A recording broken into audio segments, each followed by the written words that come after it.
partie du groupe Colas. On produit principalement des gravillons et c'est le cœur de notre activité. C'est plutôt une chance d'avoir des carrières en Bretagne. C'est une richesse que l'on a, il faut préserver ce patrimoine. C'est la zone naturelle sud de la carrière, donc c'est une des grosses zones de compensation liées à l'arrêté d'extension de la carrière. On commence à faire des suivis sur cette zone-là, suivi donc espèces, biodiversité, mise en place des mesures. Il y a restauration du cours d'eau, entretien des zones humides, création de mares, création de gîtes chauves-souris, entretien du boisement, plantation, gestion des niveaux d'eau, etc., etc. Les carrières ont des milieux naturels hyper originaux où il se passe beaucoup de choses.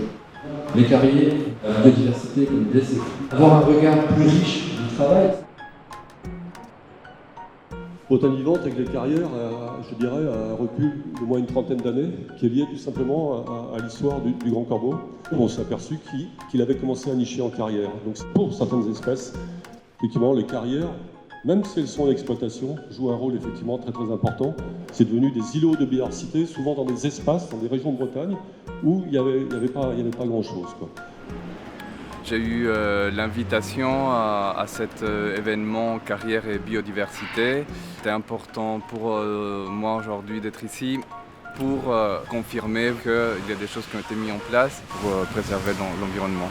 On a pu une nouvelle fois voir qu'il y avait plein de choses à faire en faveur de la biodiversité en matière de génie écologique, que des cabinets pouvaient apporter des choses très intéressantes pour venir accompagner l'activité de la carrière sur plusieurs années